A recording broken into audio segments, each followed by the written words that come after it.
welcome to Chamber Connections. I would like to thank you for starting your day with us. I am Katie Doherty, the President and CEO of the Kennebec Valley Chamber. Thank you for joining us today for our Chamber Connections sponsored by Kennebec Savings Bank. We have with us here today the Maine State Chamber's advocacy team. They are led by Dana Connors, the President of the Maine State Chamber. As the leader of the state's largest and most diverse business association, Dana oversees a broad range of activities from advocacy, economic, and workforce development initiatives, and a wide range of member services for the business community. Today, Dana and the advocacy team, which I will let him introduce, will be sharing with us a legislative debrief on activity from this past session that ended sooner than normal, as well as a look ahead of what we have coming up this next session. Business leaders are instrumental in the open dialogue about business issues that affect your business, your community, and our state. I believe this is about the third year in a row that we've done this with the Maine State Chamber, and we appreciate them joining us again today, just in a different setting. For everyone in attendance, if you have any questions, please put them in the chat box, and we will have time for Q&A in the end. And with that, I will hand it over to you, Dana. Well, thanks, Katie, and welcome everyone, and good morning as well. Thank you for allowing us to come to your homes with this new reality, because indeed it is new reality. Chamber connections are very important to us. The Chamber is very important to us. And we certainly enjoy the relationship that we have. And even though this is different, some things, as they say, the more they change, the more they stay the same. Well, what is the same is using this opportunity to work with our local and regional chambers to be able to talk about the legislative session, both in terms of what has occurred, but also to take a glimpse into the future, see what lies ahead. Let me begin by noting, before we turn it over to our team, that this is the second session of the 129th. And we've all come to know that in the second session, it's really shorter in duration. There are fewer bills. By comparison, it's not June when we get through, it's April 15th. It's not 1,500 bills, it's more like half that amount, 700. And when we looked at this session, we all saw some real opportunities in terms of bond issues, in terms of career technical education, in terms of a number of things that we thought would be very helpful to the economy. But at the same time, we saw that it was unusual and going to be a very tough session because of the number of issues that have been brought forward in those 700 bills that could cause some real challenges for the economy of our state. So as we approached this session, we did so with some real concern, only to find out, as you all have experienced, that on March the 12th, everything changed. That was the first case of the coronavirus that was detected in Maine. 5 days later, the legislature, in an act of real bipartisanship, came together, adjourned, and in so doing, they provided programs that would help address at the state level this COVID-19. They also passed 2 bond issues that we'll be asked to approve on July the 14th, one with transportation, the other with broadband. So as we look at this session in retrospect, we're going to look at it and share our perspective in 3 phases, if you will. We're going to take our first glimpse of January to March when they adjourned. We're then going to turn around and look at the issues that were really on the table or in process that never got concluded, if you will. But that doesn't mean they went away. It simply means they lie in dormancy to come back perhaps at a later time. And when that will be up to the legislature for sure. And thirdly, we're going to take a look at the next session. We're going to look at, take a look into, will the coronavirus dominate the entire session? Will it also be one that will have the opportunity to bring forward those issues that you're going to hear in a moment that never got resolved, but still are priority to a lot of them? And that comes in the face of a possible, probable new legislature with new faces. Well, that's the process for today. And as they say, the more things change, the more they stay the same. Well, the way we go about communicating with you and interacting is definitely different. But what remains the same is the fact that we place a high priority on the opportunity to do that, to work with our local and regional chambers. There has been no greater evidence of their value, their need, and their work than what the local and regional chambers have been able to do as a team, as a family, with us in their own way, but together as well during this very challenging time. And the other thing that has not changed is I bring back to you to discuss those three phases, what I consider to be a very, very competent advocacy team. Peter Gore is our vice president that oversees that area, and he also is the one that looks at the human resource side of the agenda. We also have Megan Diver, who looks at workforce and education, Ben Gilman, who actually oversees the energy, utilities, and environment, and Linda has appropriations and taxation. Remember this is that you will come to the conclusion like Peter did when we put out our booklet, our summary, if you will, of this past legislative session. He described it in title that this one is like no other. It reminds you of that Sesame Street phrases that says, one of these things is not like the other. You're gonna come to know that when we review with you the three phases that's before us today. So with that, I am going to trade seats with Peter and ask him to kick it off. He'll go through with each of the other advocacy team. Then we'll come back and we'll start it over again, this time looking at the bills that were on the table. So between January and March, Pete, it's yours. Thank you, Dana, and good morning, everyone. And thank you for joining us. We really appreciate you being with us this morning. So when the legislature adjourned, or as they entered into what they thought would be their last, 4 or 5 weeks of session, there were roughly 400 bills in play between the two bodies. And many of those remain as part of a joint order, still alive in case they come back for a special session. And most of those bills were between two places, either headed to the bodies for debate or discussion, or they remained in committee because the committees didn't have time to get through the issues, complete their work sessions, complete their voting. They thought they would have 2 weeks. They ended up having 24 hours. And in that last 24 hours, as Dana indicated, a number of bills did pass, including the bill the governor needed for some emergency powers around the pandemic and the coronavirus. But a couple of other bills did pass. One of them was 2007, which was the governor's signature healthcare initiative of this legislative session. The purpose of that bill was to do really two things. There are a lot of moving parts, but two central parts. One is to move Maine to a state-based healthcare exchange around the ACA.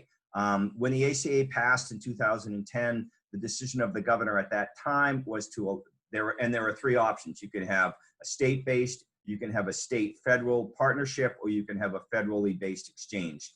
And the decision at that time was to go with a federally based exchange. So the bill, which passed with bipartisan support, will move us to a state-based exchange, with the idea being that we can do it more effectively, more cost efficiently.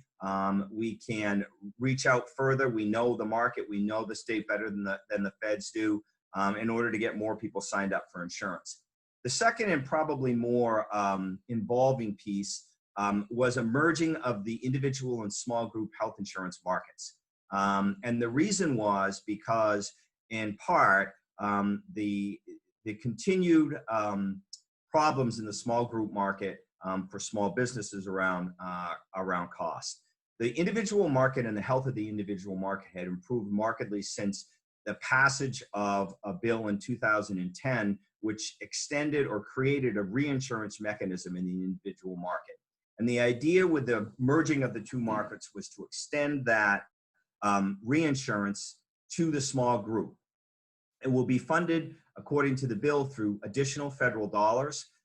If those federal dollars don't come through, there are certain triggers in the bill which would prohibit the idea from moving forward, the merging of the markets from moving forward.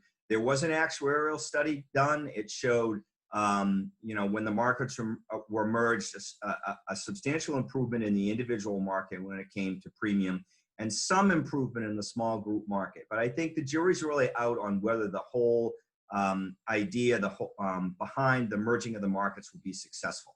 So that was the most important piece of legislation I was watching that day, although let's be clear, the public was barred the last day of session from the State House. Only legislators and the governor's staff and legislative staff were involved. So as lobbyists and other public folks, we weren't allowed to be there that day. So with that, I'm going to hand it off to Megan, and we'll talk about education and workforce. Thanks, Peter. As Peter said, a lot of the bills were carried over. Most of the workforce development and education bills were carried over, but the one that I will mention is LD 1645 was passed into law. This law creates an affordable workforce in senior housing.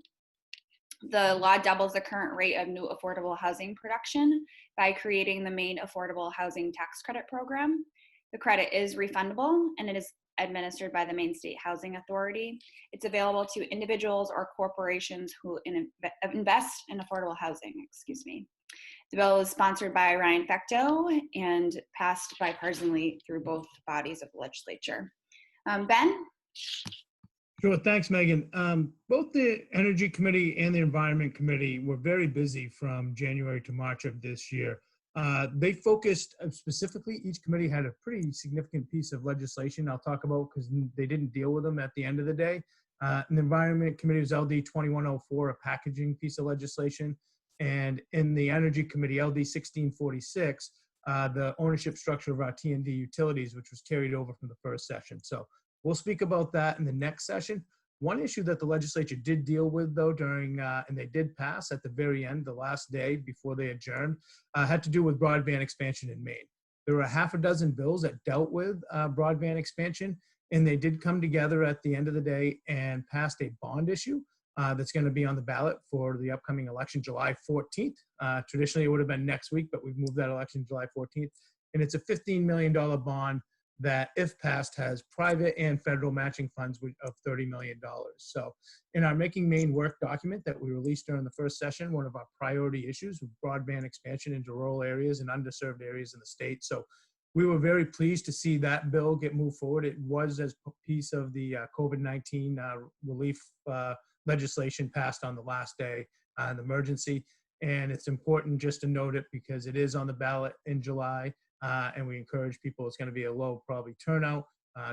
July, summer in Maine, how that ends. But we were happy to see that piece of legislation move out of the committee and passed by the legislature and signed by the governor. But we'll get into more detail of the significant legislation we're going to be dealing with as we move forward. But we'll talk about that in the next session. So Linda, taxation. Okay, we have two bills one we're concerned about. One was the corporate income tax bill, LD 903. That bill would have increased the corporate income tax on those making over $3.5 million from 8.93 to 9%, making us one of the top 12 in the nation. If you were made between 2 and 3 million, it would have increased it to from 8.33 and a half. If you made between 3 and 3.5 million, it would have increased it to 8.75. So we're thankfully that bill died. The other bill was LD 1898, which was the energy generation bill. This would have required Maine Revenue Services to value industrial energy generation projects located in the unorganized territories and the organized territories. So those two bills, we are thankfully, the first one died. We wanted the second one, but we did not get it. So that one was, those were the two bills I want to talk about in the first round. Let's now take a look at part two, which was all of those bills that we were concerned with or hoped for are still alive in one form or another, still expected to be seeing again, and they're important issues. So Peter, I'm going to talk slow for a couple seconds here while you can find your chair and you can pick it up. There we go. All right, here we go. So on the last day of session, there were a number of bills that remained in the Labor and Housing Committee that we were watching carefully.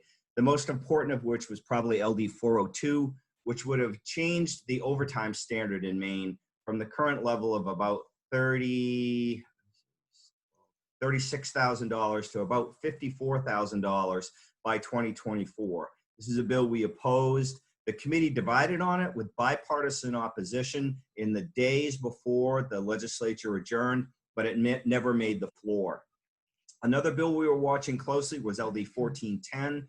This was a bill that would have established a paid family medical leave program in Maine funded through a payroll tax on all earners. The bill was changed to a study with an actuarial review of the feasibility and the financial requirements, take up, etc. The committee divided along party lines. It was the speaker's bill, and that it never did get to the floor for debate. LD 1529 was a bill that would have prohibited the use of non-disclosure agreements when settling workplace discrimination claims.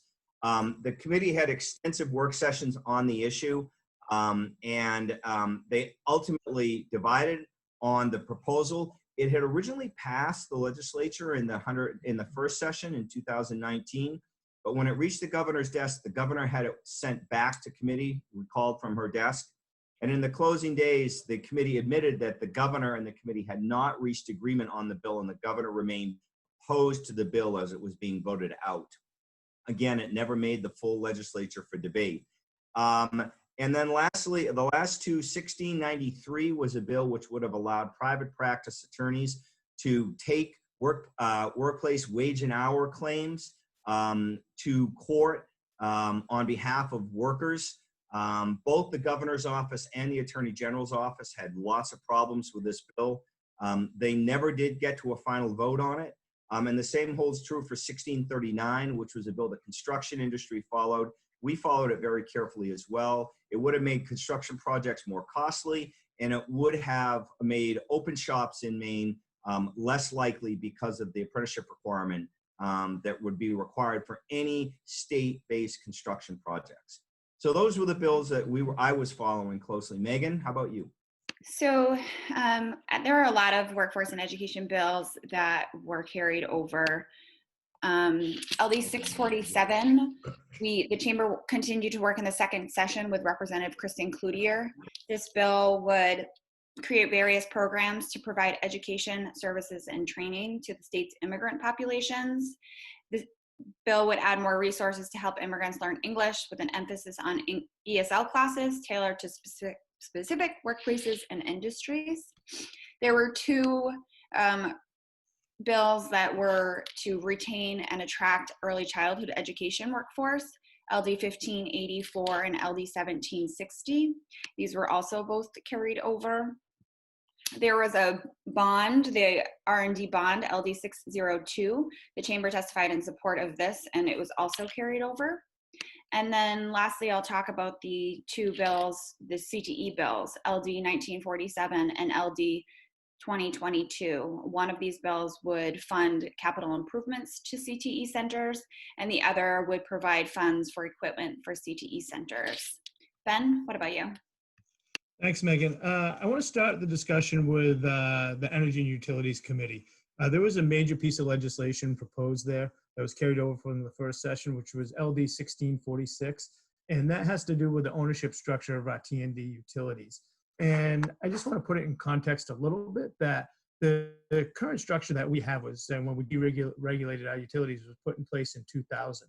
Those conversations actually began in the legislature back in 1995. So it was over a time period, and it was a very thoughtful process at that time. This bill was proposed, LD 1646, at the end of the first session. The committee chose to carry it over to the second session, and they also asked the Public Utilities Commission to ask a couple questions and report back to the committee in terms of what would this truly mean if we move to a government-owned structure away from the current structure that we have, which is an investor-owned utility. So we all waited for that report to the committee, and back on February 26th, which seems like a long time ago now, the committee did receive the report from the London Economics. And there were two big takeaways, I think, from that report. One thing was very clear was the initial costs of that. They were clear that it would increase ratepayer dollars. There was no question, I think, with that.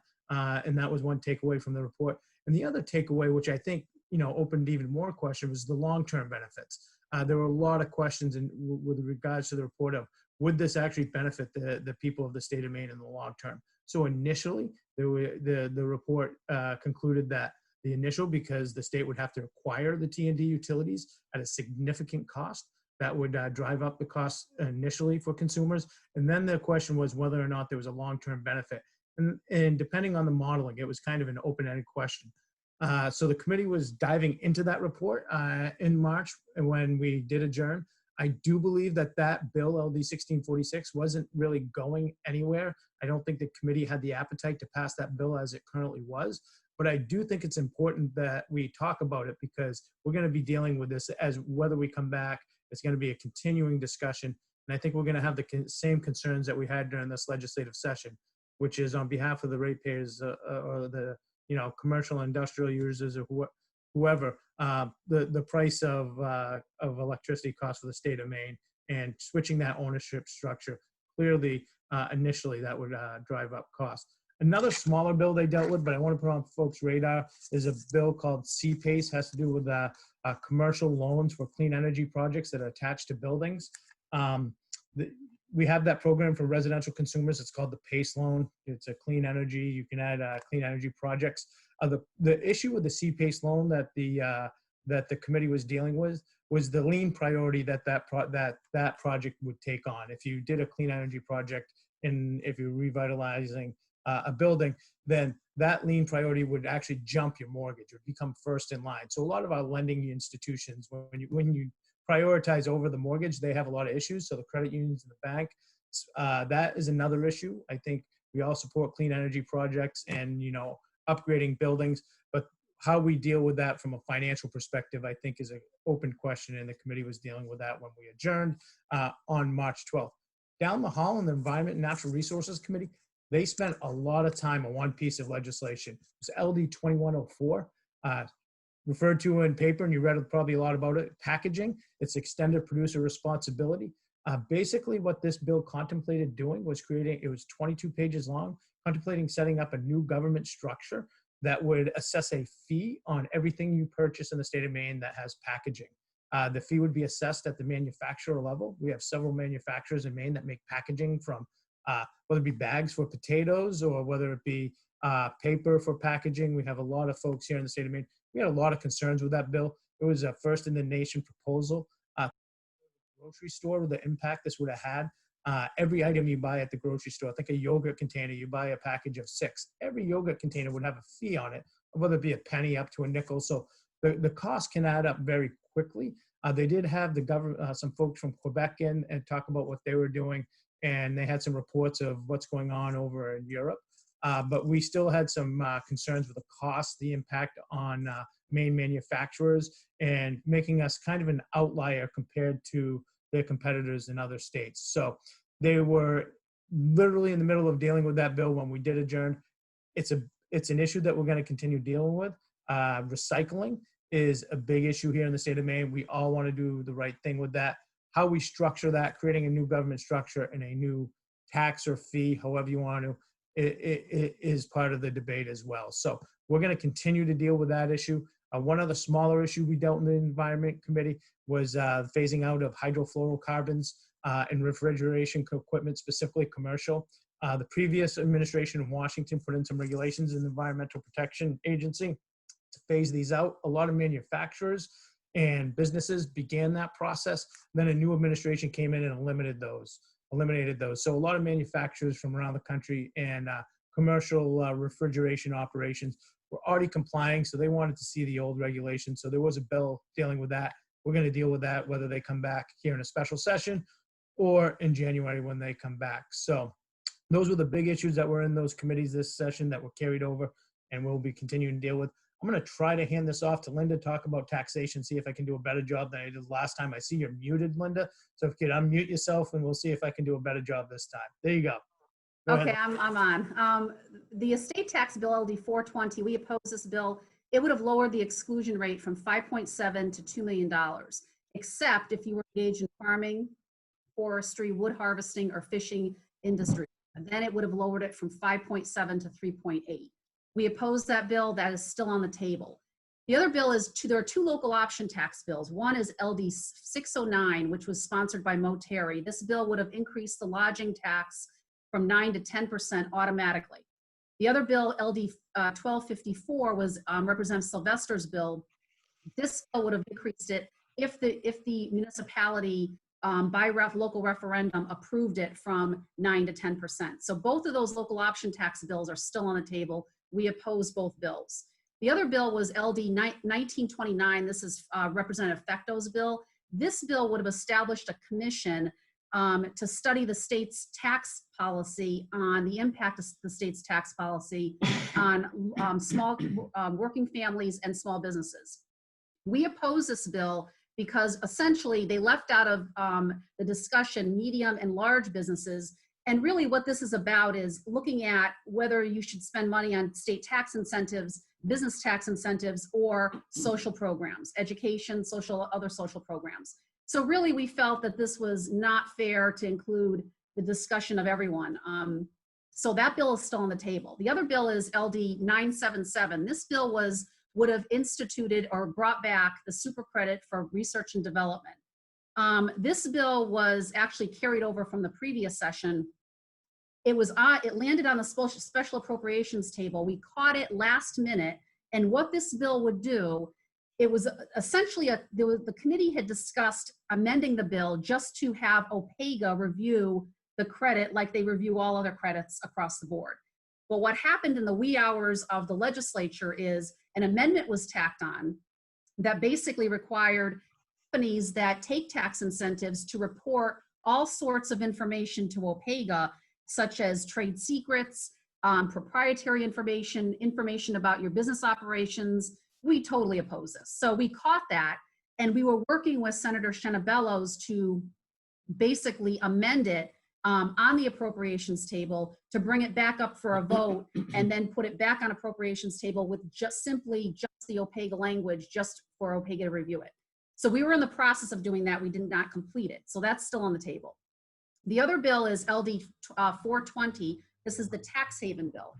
This bill would basically, as amended, would remove the foreign derived intangible income provision that the legislature had put in to conform with the Federal Tax Cuts and Jobs Act, which was passed back in 2017. The legislature conformed in 2018 with this provision. And what this would have done is basically it incentivizes companies to remain in the US. As you recall from the Tax Cuts and Jobs Act bill that Congress had passed, they lowered the top corporate income tax rate to make it make us more advantageous with other countries. And that's really why companies locate in other countries is the tax rates are lower. So what this would do is, in a nutshell, is basically subject Maine manufacturers that sell overseas to increased taxation. So we oppose this bill. That's still on the table. The other bill, the last bill is LD 2011, which is the service provider tax bill. We oppose the tax on the service provider tax to be extended to streaming services. This was a department bill. However, we knew that this probably was the direction of the committee. So we offered an amendment on behalf of our members, some of our members, to clarify that the tax on streaming services was only going to be applied at the end user, not on businesses which purchase streaming services from, say, a Disney or one of those companies that we consider to be a business input. So we would be opposed to taxing that. So the committee accepted that amendment, and that remained on the floor of the House when we left. So those are some of the bills that remain outstanding, and there's some bills that they didn't even get to. So, Dana? Yeah, thanks, Linda. Now you know why when we characterize this session, even though it was short in duration and shorter in number of bills, and we didn't have a budget other than a supplemental to really deal with, why we were concerned.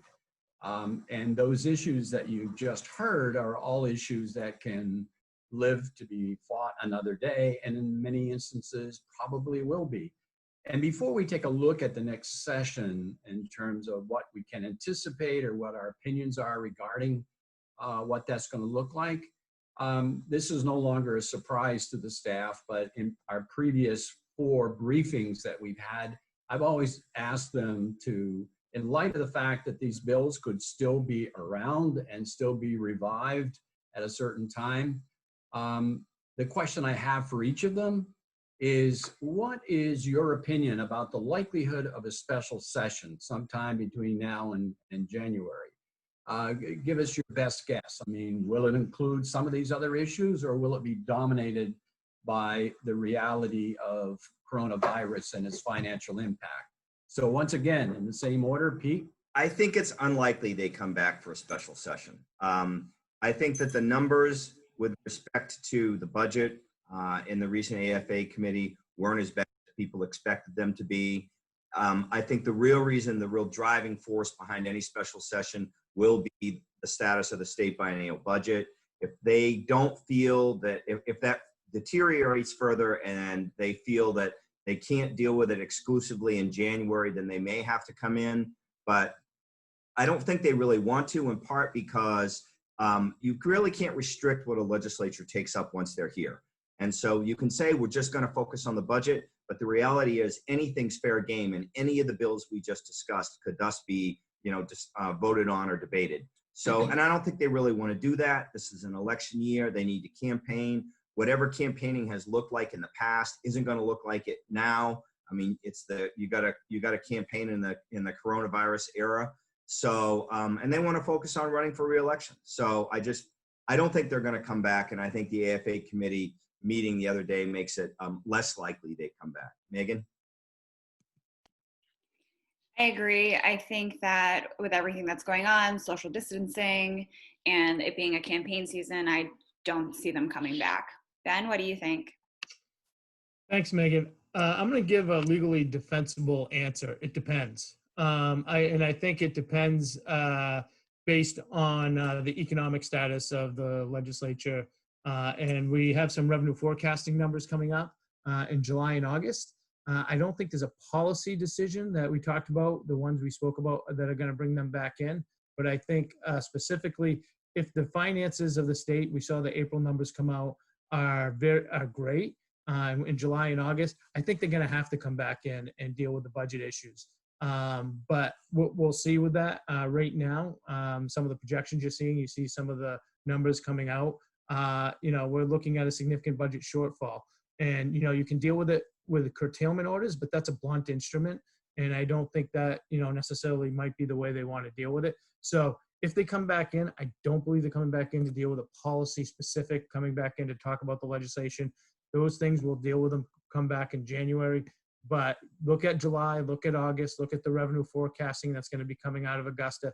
If those numbers are bigger than they expect, I think they're going to have to come back and deal with it. Otherwise, we're looking at curtailment orders, which people remember when they were used back in the 90s. Those are much more difficult. So, Linda, love to have your perspective on that. And hopefully I can hand it off to you the same way I did last time and it was successful. I think they are going to come back. I think they're going to have to, given the revenue projections that they're going to have to deal with in July. You're talking about revenue shortfalls. They did have a substantial one, but they have revenue shortfalls going in from half of March, April, May, and it's going to continue. It is going to continue this summer. I can't see how they can't come in to deal with that. I think if they do come in, it's going to be short. I don't think they're going to deal with any other issue because they're going to want to get back on the campaign trail. But I think that if they weren't to deal with it this year, they're going to have to deal with it in an emergency fashion in the beginning of next year to make adjustments to the FY21 budget. So I really think that they're going to have to come in. Well, there you have it. And I've asked that each of the five, including this session, and their opinion hasn't changed. Well, I guess the conditions haven't changed all that much either. But as you can see, there's not uniformity. But I also asked the question because I think it illustrates a lot about the team, and that is when there are broad issues, each person has the opportunity, and we seek it, to offer their opinion as they see it. And we don't always agree until we reach that point in time when there is consensus, and that's what we carry forward into the legislative process as one voice. I think that's important, and I think the process that we've just gone through illustrates what I mean by that. Now let's turn our attention to the next session. It's difficult to predict whether or not there'll be a special session. It's even more difficult to predict what's going to happen next session. We know, regardless whether it's $1 billion estimate problem in the last year, of the biennial budget, or whether it's the more recent estimate of half that amount, 500 million thereabouts, we know it's a sizable sum. We also know there's a lot of remaining issues. We also know that the process may be different. You remember that last day of the legislative session on March the 17th, we were not allowed access to the Capitol. The issues were done within the confines of the Capitol. If there be hearings, it's apt to be remotely. So things could very well change. We would hope that things would be more normal by then, but your guess is as good as mine, and we're not sure. So not only will the process be challenging, but how many of these issues with the new legislature facing a new budget, with all the issues that you've just heard about that probably still have life as we go into the 130th. So again, using the same process, we're going to have the opinion of each be shared with you about their perspective on the next session, the first year of the session. I think the fallout from the pandemic will definitely pervade the next legislative session. Obviously, the budget, the status of the economy are two major issues.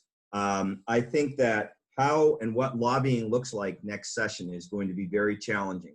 Are they going to have regular traditional committee public hearings?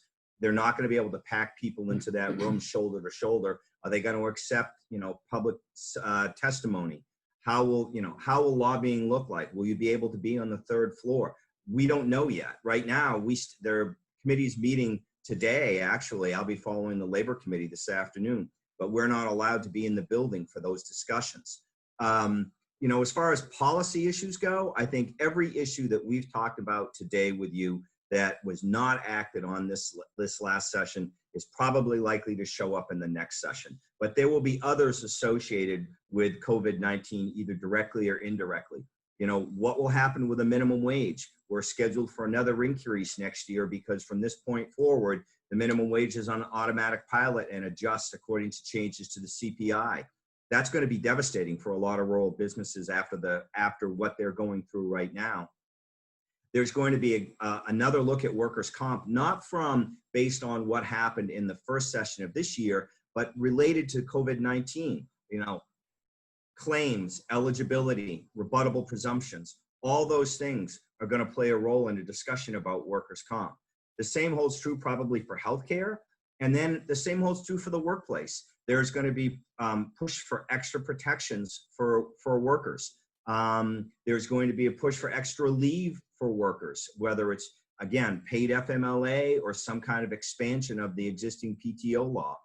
I think there'll be legislation around liability, legislation to extend liability to businesses in the face of COVID-19, and legislation to limit the liability of businesses in the face of COVID-19. So it will come from both directions. I think all those issues have great potential. I think those are things that are happening in other states, and there's no reason to believe those similar discussions won't take place here. Megan? I agree with Peter. I think COVID-19 will take the majority of the legislative session. Relating to workforce development and education, I think that a lot will depend on where the state is financially. I think it will depend on if schools do end up going back and what that looks like. We've heard different things, whether it be they're not going back until there's a vaccine, or they're going back and alternating days between students. And I think the workforce development needs of businesses will be a lot different than they were when the legislature adjourned in March. So I think that it will all depend on those needs as well. Ben, what do you think? I think we're going to be dealing with the issues we spoke earlier. I think the policy discussions in the Environment and Energy Committee are going to come back up. I'd like to throw one other issue out there that I think we're probably going to be dealing with the next legislative session. And we're starting to hear a little bit more about it, called the Transportation Climate Initiative. And I bring that up because it's a proposal that's kind of making its way around states. It's kind of based on a RGGI model, the regional greenhouse gas emissions. It looks at a Northeast perspective from Virginia all the way up with New England and New York and Pennsylvania. And assessing a fee at the terminal level on transportation fuels to go into a fund for climate impacts and climate mitigation. Now, the reason why I say this is going to have more legs is if you look recently, oil was trading at below zero not long ago. It's back, I just checked today, I think in the mid 30s, so it's back up a little bit. But with fuel prices being lower, I think there will be some that see an opportunity. The gas tax is already off significantly this year, so we're going to have to deal with that in terms of fixing our roads and bridges. And this is another addition on top of that. So the number that's floating out there with this is somewhere in the 15 to 20 cents per gallon range, but it is assessed at the terminal level. I don't know. I mean, some states, New Hampshire already has kind of given it a no-go, and in some other states, but in Maine, the legislature has to act on it. Other states, Vermont, they can do it administratively. So, but I just put it out there. It's going to be an issue, I think, come next year. Depending on where we see fuel prices and oil prices, that we're going to be dealing with in the next legislative session. So, Linda, what about tax? What do you think we'll be dealing on with? Yep. Okay, I think taxation, I think the budget's going to dominate the session. I really do. You have all the issues that were on the table this year are going to be back. I agree with Peter.